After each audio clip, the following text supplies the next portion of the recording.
વડોદરામાં દિવ્યાંગો માટે અનોખો ગરબા મહોત્સવ યોજાયો। છેલ્લા 25 વર્ષથી સતત થતા વિશેષ ગરબા મહોત્સવમાં રાજ્યભરમાંથી આવેલા હજારો દિવ્યાંગ ખેલૈયાઓએ મા આદ્યશક્તિની આરાધનામાં મનમુકી ગરબા રમ્યા।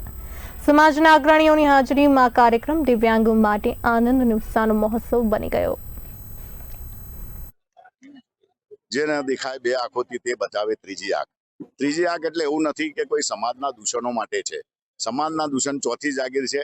સમાજમાં જે થતું હોય એક સમાજનું દર્પણ છે। સમાજમાં જે થતું હોય એ દર્પણ સાચી રીતનું રજૂ કરવાનું એ ટીએનઆરનો મુખ્ય ઉદ્દેશ છે। પણ સાથે સાથે એવું પણ હોય કે સમાજમાં બધા જ લોકો સારા હોય પણ એવા પણ લોકો હોય જે સમાજથી દૂર થતા જતા હોય કે છેવાડાનો માણસ હોય અને એની સાથે સાથે દિવ્યાંગ પણ હોય કે જે 14 વર્ષ પહેલા તમે 2014 ની અંદર માન્ય વડાપ્રધાન છે જેમને દિવ્યાંગ નામ આપ્યું। અમે 2026 ની અંદર 25 વર્ષ પહેલા આ દિવ્યાંગોને અમે શરૂ કરેલી એક પ્રેરણા આજે આખા વિશ્વભરની અંદર જે આ કરે અને આખા વિશ્વભરની અંદર સૌથી વધારે અને કોઈ એક સંસ્થા દ્વારા કે ચાલુ થયો હોય આ એક ગરબો આજે 25 વર્ષ પૂરું કરી 26મા વર્ષે થાય છે। કારણ કે આ ગરબો એક એવો છે કે 10 દિવસની આપણે નોરતા કરી દરેક લોકોએ ખૂબ સારી રીતના ઉજવી।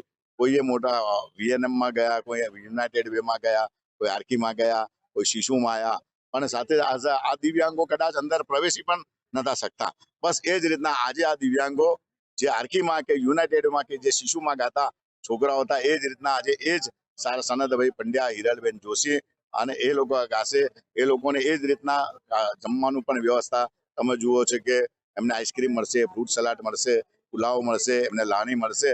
અને આ 365 દિવસ જ્યારે આપણે ખૂબ ખુશ હોઈએ છીએ તો ભગવાનને પ્રાર્થના કરી કે આ એક દિવસ એવો હોય કે અમે એમને પણ એક દિવસ ખુશ રાખીએ અને આ દિવસની જે લોકો રાહ જોતા હોય છે। આજે ટીએનએન ન્યૂઝ તેમજ શ્રીરંગ રાજેશાહીરે આયોજિત આ ગરબામાં આપ સૌ મીડિયા પણ અને સાથે સાથે વડોદરા શહેરની સંસ્કારી નગરીના દરેક લોકોને અભિનંદન પાઠવું છું અને આપને પણ વિનંતી કરું છું કે આપણી આજુબાજુ જે પણ દિવ્યાંગો હશે એને જે રીતના આપણાથી કોઈને નોટબુકથી, કોઈને શારીરિક રીતે, કોઈને માનસિક રીતે, કોઈને આર્થિક રીતે બધાને જ મળતો। કારણ કે આ ભગવાનથી કદાચ કોઈ ભૂલ થઈ હોય પણ એ ભૂલ આપણે કદાચ સુધારી અને કઈ મદદ કરીને આપણે પણ ભગવાનના આશીર્વાદ લેવા જોઈએ।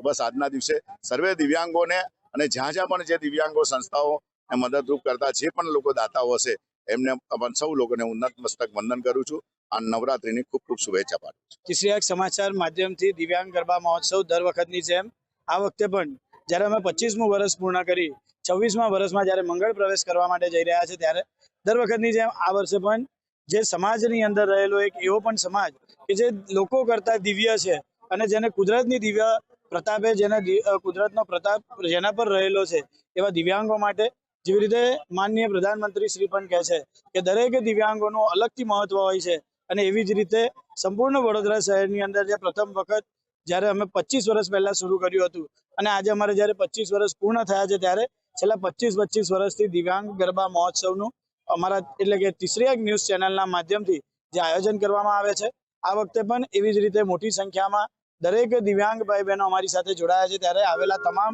જે દિવ્યાંગ ભાઈ બહેનો છે તેમનો અમે ખૂબ ખૂબ આભાર માનીએ છીએ। સાથે તેમને અહીંયા લાવવાથી લઈને લઈ જવા સુધીની સાથે નાસ્તાથી લઈને અહીંયા તમામ વ્યવસ્થાઓ અમારા માધ્યમથી અહીંયા કરવામાં આવી છે અને આવેલી જે તમામ સંસ્થાઓ છે તેમનો પણ અમે ખૂબ ખૂબ આભાર માનીએ છીએ।